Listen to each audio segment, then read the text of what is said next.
Tem uma imagem que, olha, não sai da minha cabeça. É quase uma fotografia.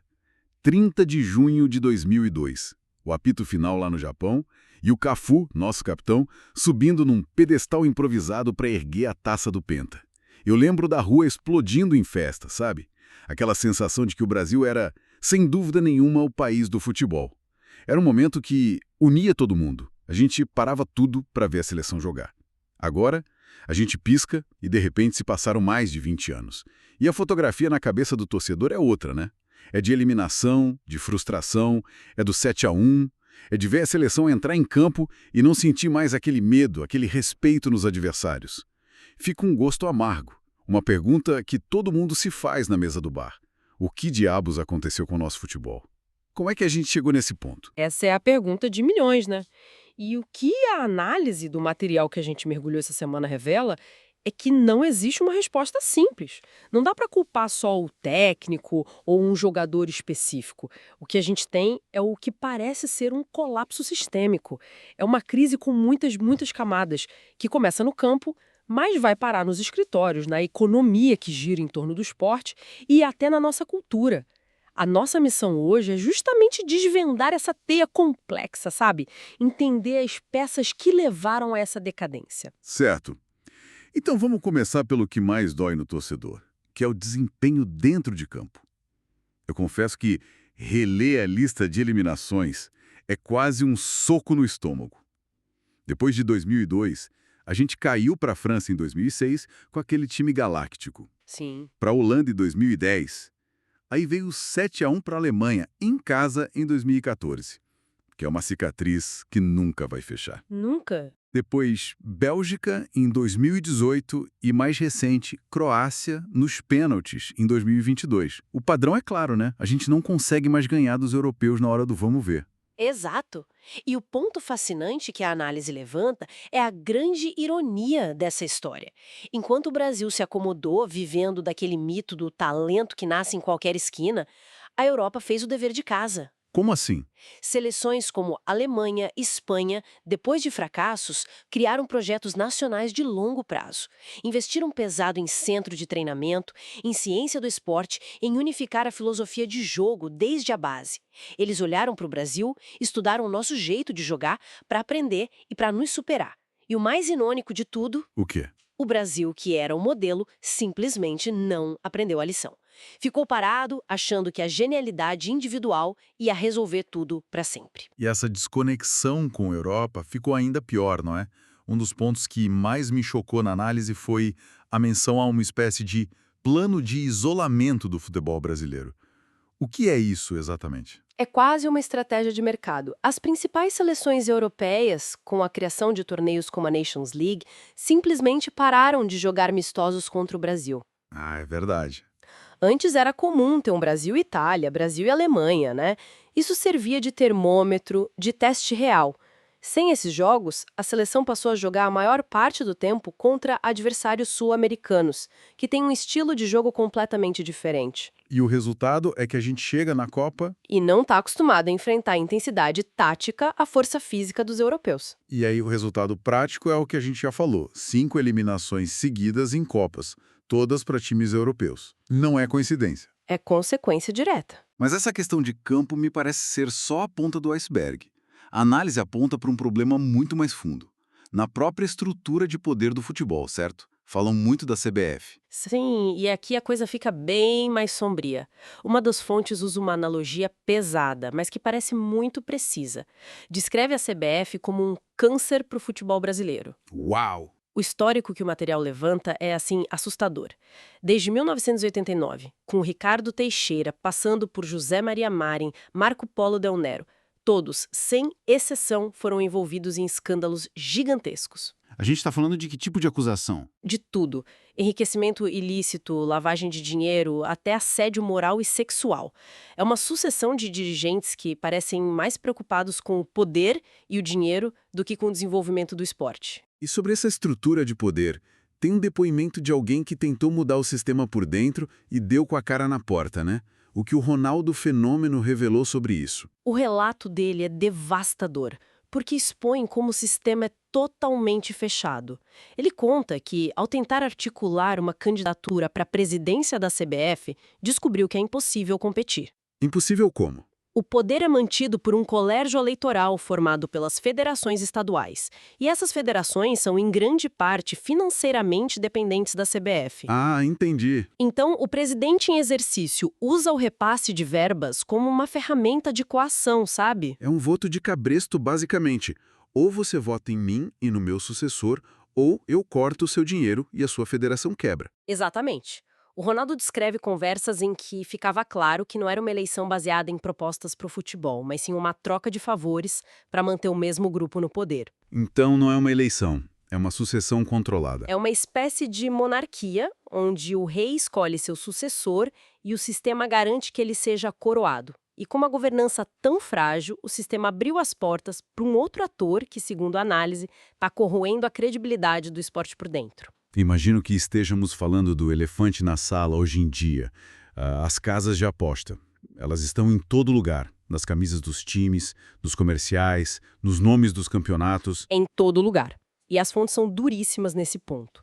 O que fica claro é que o modelo de negócio das bets pode ser perverso para a integridade do esporte. Por quê? O nitro delas vem do volume de jogos e principalmente de microeventos dentro de uma partida.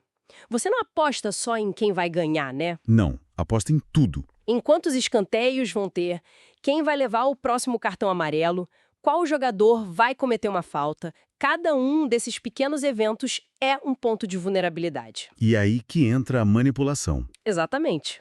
A análise traz casos concretos investigados pela polícia. Jogadores que recebem dinheiro para forçar um cartão amarelo no primeiro tempo, um zagueiro que tem que cometer um pênalti. E a vulnerabilidade social dos atletas é o estopim da Gino. É o estopim. Pensa num jogador de um time pequeno, da Série C, Série D, que ganha um salário de 3, 4, 5 mil reais por mês. Certo. De repente, ele recebe uma oferta de 30, 50 mil reais no celular para fazer uma única jogada combinada. A tentação é enorme. O mais assustador, para mim, é o que um dos analistas chama de normalização da suspeita. Isso é terrível. Hoje, quando a gente assiste um erro bizarro de um goleiro, a primeira coisa que vem à cabeça de muita gente não é "nossa, que falha", e sim "será que ele está vendido?". Isso destrói a paixão. Destrói, corrói a alma do esporte. E o paradoxo é que o sistema está completamente refém. Como assim? Os clubes precisam do dinheiro do patrocínio, as emissoras de TV também, os campeonatos são bancados por essas empresas. Como fiscalizar e punir de forma rigorosa o mesmo agente que paga as contas de todo mundo? É uma relação de dependência tóxica. Exato. Mas espere um pouco. A Europa também tem apostas por toda parte. A Premier League inglesa, por exemplo, é cheia de patrocínios. O que as fontes dizem que é tão diferente no Brasil? A diferença fundamental é a regulação e a fiscalização. Na Inglaterra, as apostas são legalizadas há muito tempo e existe um ecossistema de monitoramento extremamente sofisticado. Eles têm algoritmos que detectam padrões de aposta suspeitos em tempo real, e as punições são rápidas e exemplares. Banimento vitalício do esporte. Entendi. A conclusão da análise é brutal. A Europa regulou para proteger o esporte, enquanto o Brasil parece ter liberado para explorar o mercado sem criar as ferramentas de proteção. A gente explora sem proteger. E esse modelo predatório, focado no volume, me parece que se conecta a outro problema crônico que a análise aponta: o nosso calendário insano de jogos. A comparação com a NFL é impressionante. É um choque de realidade. Na NFL, um time campeão joga no máximo 21 partidas por ano. 21. Cada jogo é um evento, raro, valioso. O tempo entre as partidas permite recuperação, preparação tática. No Brasil, um jogador de time grande pode facilmente fazer 70, às vezes 80 jogos no ano. É desumano. E a culpa principal recai sobre os campeonatos estaduais, né? Longos e muitas vezes deficitários. Ou seja, uma questão de quantidade versus qualidade. A gente joga tanto que o jogo perde o valor. Perde o valor e a qualidade técnica. Exato. O treino virou artigo de luxo no futebol brasileiro. A rotina é jogar na quarta, viajar na quinta, se recuperar na sexta, treinar leve no sábado e jogar de novo no domingo. Não dá tempo para nada. Não há tempo para os técnicos implementarem ideias para corrigir erros. Isso leva a uma conclusão muito dura de um dos analistas. O futebol brasileiro hoje forma talento para vender, não para vencer. Para vender, não para vencer. Forte. O sistema é uma esteira de produção para exportar jovens o mais rápido possível, não para construir times campeões e uma seleção forte. E essa ideia de vender e não vencer nos leva direto para a crise de identidade. Tem um depoimento do Vanderlei Luxemburgo que, apesar de parecer nostálgico, toca num ponto central. A morte do futebol de rua, do campo de barrão. Sim, ele argumenta que a essência da criatividade brasileira, o drible, o improviso, a malandragem, nascia ali, no campo de terra, no espaço curto, onde era preciso encontrar soluções geniais para sobreviver. E hoje? Hoje o processo de formação é outro. As crianças entram em escolinhas cada vez mais cedo. Aos 12, 13 anos já estão em campos enormes, aprendendo esquemas táticos e ouvindo a frase que é a antítese do nosso futebol. Não dribla. Toca de primeira. São cada vez mais cedo dos nossos talentos, certo? Com certeza. Jogadores como o Endrick, Vini Júnior, Rodrigo, eles mal têm tempo de amadurecer no Brasil. Chegam na Europa muito jovens e são imediatamente inseridos em sistemas táticos europeus que são muito mais rígidos. A análise usa um termo para isso, né? Robotizados. A criatividade precisa ser encaixada dentro de uma função tática específica. O ponta habilidoso que ia para cima agora tem a obrigação de marcar o lateral adversário até a linha de fundo. A arte dá o lugar à função. E nesse contexto, a comparação que a análise faz com a Argentina é dolorosa, mas necessária. Eles também passaram por uma crise gigantesca. Como eles conseguiram dar a volta por cima e a gente não? A análise sugere que a Argentina teve a coragem de olhar no espelho e admitir que não era mais a mesma. Eles abriram mão da obsessão de jogar bonito e abraçaram uma nova identidade, pragmática, competitiva, quase guerreira. E construíram o time em volta do Messi, de uma forma diferente. Exatamente. A seleção se tornou um time de soldados com uma missão clara: proteger o Messi e permitir que ele decidisse. O próprio Messi mudou, deixou de ser aquele jogador calado e se tornou um líder emocional. E tem uma frase na análise que resume isso de forma brilhante. Sim. A conclusão é que a Argentina matou o próprio mito para sobreviver, enquanto o Brasil continua vivendo do mito e pagando preço. Matou o próprio mito. Uau, isso é muito forte. É como dizer que eles tiveram a humildade de se reinventar, enquanto a gente ainda parece esperar que o novo Pelé, o novo Ronaldo apareça do nada e resolva tudo sozinho. Exatamente. A Argentina entendeu que o talento por si só não ganha mais campeonato.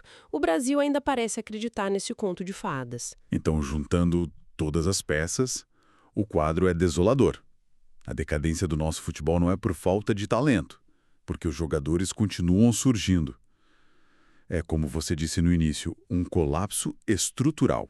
A gente tem uma gestão na CBF que é arcaica e corrupta, um modelo econômico dominado por apostas, que ameaça a integridade, um calendário que esgota os atletas e, por fim, uma crise de identidade que vai dar base à que é a seleção. É isso. Uma das análises conclui com uma imagem poderosa, dizendo que o futebol brasileiro se tornou um produto que consome seus próprios protagonistas. O sistema, do jeito que está, valoriza o volume em vez da qualidade, o lucro de curto prazo em vez da sustentabilidade, e trata o jogador como um ativo financeiro a ser vendido, e não como o artista principal do espetáculo. E a reflexão final que o material deixa é quase uma provocação, olhando para um modelo como o da NFL. Sim. Eles são uma máquina de fazer dinheiro, mas entenderam que o produto principal são os atletas. Eles protegem os jogadores com calendários racionais, salários altíssimos, porque sabem que sem as estrelas não tem espetáculo. A pergunta que fica no ar, então, é: para que o futebol brasileiro volte a ser protagonista no mundo, ele precisa primeiro parar de tratar o próprio jogo e principalmente seus jogadores como se fossem um recurso infinito e completamente descartável.